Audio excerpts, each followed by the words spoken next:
You can see how different each whale is, but did you know there can be even bigger differences in the wild? Would you be surprised if I told you there are different kinds of killer whales? Scientists refer to them as ecotypes. They live in different habitats, have different body types, and even pursue different kinds of food. Even though killer whale ecotypes are all different, they're all considered members of a single species, or Sinus orca. So one of the questions we get asked all the time is, how big do killer whales grow to be? Well, the answer would depend on what ecotype you're talking about. Is it a 16-foot female in Iceland or a 30-foot male in Antarctica? Let's take a closer look. The remarkable thing about killer whales, no matter which type, is that they are found throughout our global ocean, from the Arctic to the Antarctic, and literally everywhere in between. They are found in so many different habitats and depend on such a variety of marine life for survival that killer whales are more intertwined with the fate of our ocean than any other marine animal. Truly, these awesome animals are the living symbol of our ocean, representing so much more than their own species. Ladies and gentlemen, let's hear it for Shuka. Shuka! So let's get to some of your great questions. Here we go. So many people wonder what it's like to be a trainer. In fact, raise your hand if you ever wanted to be an animal trainer. No. Wow, that's a lot. Then you should meet the dedicated team of men and women who interact with our family of whales every day. Once again, my name is Missy. We're being joined by Vicky and Shuka, Michelle and Orchid, Katie and Liz and Nakai. Our team is so passionate about what they do every day. And it makes me think of another one of your great questions. Here it is. Do the trainers talk to the whales? I'll let you answer that one, Missy. That's a great question. Now, we may not talk to the whales like you and I talk to each other, but we have taught them different signals that help us communicate with them. This ongoing communication is an important part of developing the strong relationships that we have with the whales. And because of this relationship, one of the things we're able to do is answer important questions through research. Here at SeaWorld, They like we have ice. a unique opportunity to conduct research about killer whales, asking important questions that can only be answered in a setting like this. So much of what we learn here is being used to help killer whales in the wild. Of course, there are other questions that can only be explored by studying whales in the ocean. By exploring questions both at SeaWorld and in the wild, our combined research gives all of us a better understanding of killer whales and the places they live. And that's what I call working together. Research flowing in both directions. From our park to the wild and back again. That way, everyone benefits. All right, let's check out another one of your great questions. Perfect. This individual wonders why whales jump. And I just happen to have that emoji. Check it out. Woo! You know, killer whales communicate a lot of different ways. Sometimes they vocalize, and sometimes they use their bodies. Nice. A jump like that is called a breach. You're making a sound on the top of the water. When the whale's body slaps the top of the water, it creates a commotion above and below the surface. This might be to show here their we go. excitement, display a little power, or just to get the attention of the other whales.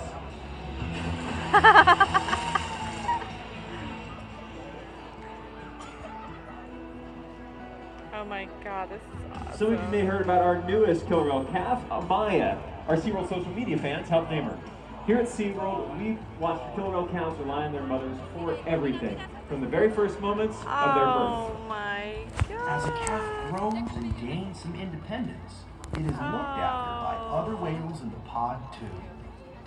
They help the mother protect the calf, teach it survival skills, and show the calf how to romp and play. Killer whales live in family-like groups known as pods. Like human families, their pods can range in size, from just a handful of whales up to a few dozen. Whoa, that's a lot of questions. Believe it or not, we get them every day. We sure do. Killer whales communicate with each other using all sorts of sounds. Let's listen.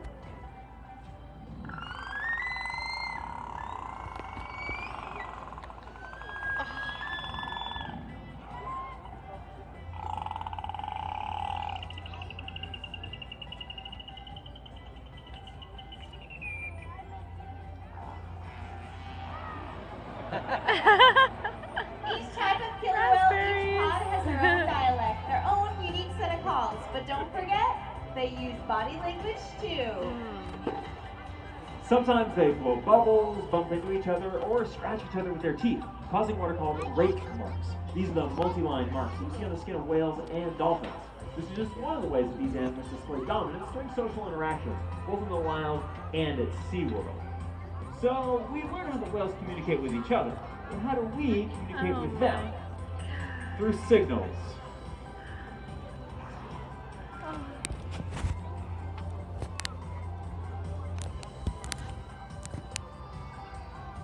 Alright, here's a super fun part of the show. We have two very lucky volunteers. So on my left-hand side, we have Maya, and on my right-hand side, we have Giselle. Let's give them a big round of applause. Hey. Alright, so it looks like Giselle is going to ask Nakai for a behavior. Let's check it out. Alright, she's asking Nakai to wave his pectoral flippers, and he's going to wave right back at her. Nice job. And it looks like Maya has the same thing going for Shuka over here. Oh, Perfect. my God. That is awesome. Alright, what's next, ladies? Alright, Oh. Maya's got that signal for Shuka. Yeah. Skipping on that one. Alright, Giselle, what are you going to ask Nakai? Didn't feel a thing.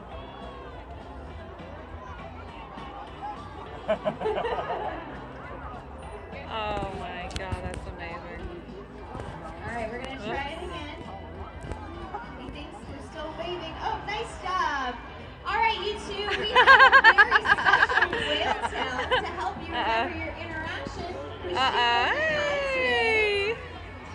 Oh my Let's give God. these two a great big round of Oh applause. my Nice job, God, Ryan. good job.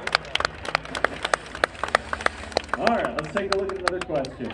Who takes care of you, Shandy? I love this question.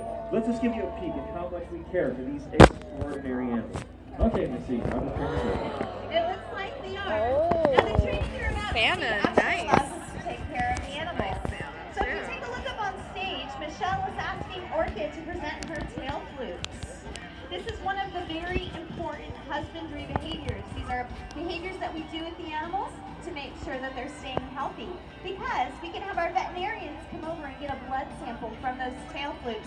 We actually do this proactively once a month to make sure that our animals are healthy. Now the slide out behaviors that Shuka's going to do right here are also, or are very impressive for all of you, but they're also one of the ways that we weigh our whales. We have a scale in one of our back pools, and the whales slide out on it just like Shuka did, and we track their weight to make sure that they're staying healthy and that our calves are growing properly. Now the high energy behaviors, just like the one Orchid's about to do right here. Here she comes, cross stage.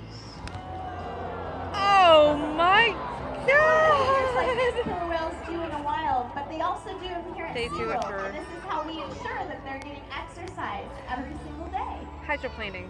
I know many of our guests also wonder, how much do killer whales need to eat every day to stay healthy?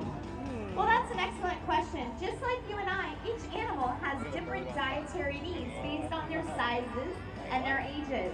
So, for example, Amaya is just over a year old. She's still nursing from her mom, Kalia, but she's also eating 25 pounds of fish every single day. And then Ulysses and Corky, who are two of our very large whales and older whales, they're eating anywhere from 100 to 200 pounds of fish every day. It's important to know that our whales will receive all their food no matter what. Yes. Because we've been able to determine how much killer whales need to eat at various stages of their life, researchers in the field are able to use this information to determine if ocean habitats are healthy enough for killer whale populations to thrive. And that type of information is invaluable. Well, you know, food, exercise, and physicals from our veterinarians aren't all our animals need. Each animal's well-being is so important to us, we want to make sure their minds are stimulated and challenged too. Take a look up on the screen, you're going to see a video of our whales playing with toys. And also, if you look up on stage, Michelle has that very similar toy for Orchid. Now, a lot of the things that our whales enjoy are based on sensation. They do not have taste buds and they do not have hands. So they usually explore with their mouths or with their bodies. Now, on that toy with Michelle right there is actually gelatin. It's colorless and flavorless, very similar to Jello. Enjoy the way it feels Nice. in their mouth. Good job. Now they're kind of stuck to the toy right now, so it makes it a little bit of a challenge for Orchid to actually pull them off the toy because they don't come off very easily. You may also see us offering snow, ice, rub downs. They're very sensitive to touch. But with all the toys and games we provide, the best enrichment still seems to be social interaction with our other whales and of course our team of experienced trainers. Okay, now a question for all the kids who want to know who would win if a killer whale squared off against a great white shark? Killer All whale. right, who thinks the great white shark would win? Raise your hand. Nope. Okay, who thinks the killer whale would win? Raise your hand. Yeah, Amen. Killer whales. You see, great white sharks hunt alone, while killer whales hunt with a pod of other killer whales. So it's not even really a competition. Killer whales have even been known to hunt for a It's blue paper. whale. Oh. You know how big a blue whale is? At over 80 feet, it's the largest animal to ever exist on the planet. But killer whales are able to hunt these huge animals because they coordinate, collaborate, and cooperate. They work together to overcome challenges much greater than themselves. You know, we can learn a lot from them on how to overcome some of the challenges our ocean faces. If we collaborate, like the killer whales, we can change the fate of the ocean and the world. All right, we got more questions. These are some common ones that come in all the time. Here we go. Why do some dorsal fins curve? Great question. Dorsal fins, like any skeletal structure, such as bone or cartilage, to support their height and weight, they're completely made up of connective tissue. If the animal spends more time at the surface, the tissue may weaken and the fin will bend. We occasionally see curved dorsal fins in the wild, like you see in the photographs, and here at SeaWorld. Next one. How fast can they swim? Well, depending on their body weight, killer whales can swim up to 30 miles an hour. Check it out.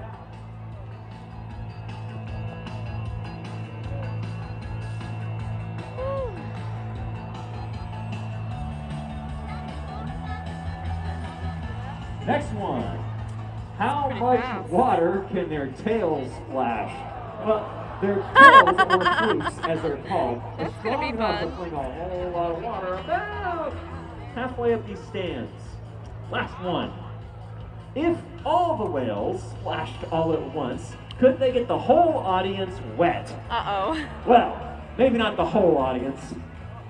Here we go.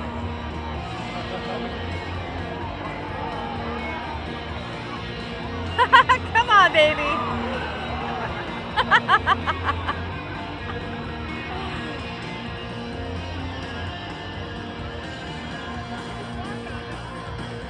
Oh.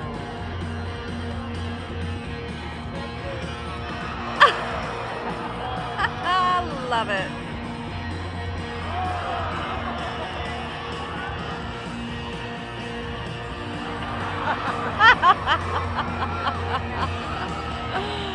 Here we go again. That's awesome. That is awesome. Oh, here we go.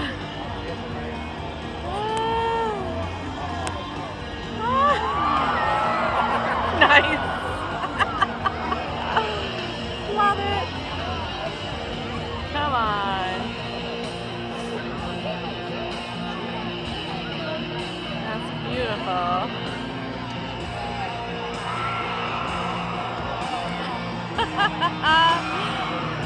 Oh boy. Come on. Bring it on. Woo! Come on. I want to get wet.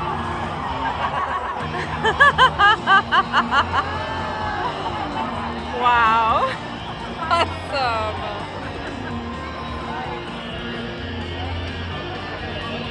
Oh my God. They're so awesome.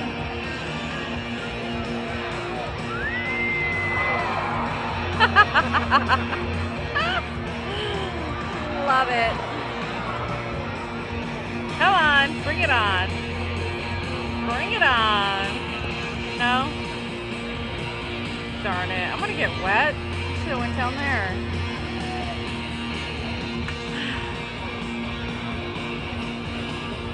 Come on.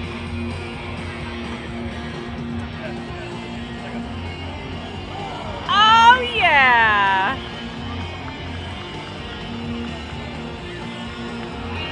Oh my God. Now that was refreshing. Oh my God, that's You so know, awesome. killer whales are so inspiring. Where did that other one The more we go? learn about Oh. them, the more we see they represent more than God. just themselves. Truly, to better understand the killer whale, to better understand the ocean. Never stop wondering about the natural world around you. Be sure to visit SeaWorldSanDiego.com for your free download of Killer Whales Up Close book and share it with your family and friends. From all of us to all of you, thank you for coming, thank you for wondering, and most importantly, thank you for caring. We hope you've enjoyed our presentation of killer whales up close, and we hope to see you all at our 5 o'clock One Ocean show. Oh, they're waving bye-bye. Oh my God. Awesome. Oh. Oh my God, what a blessing.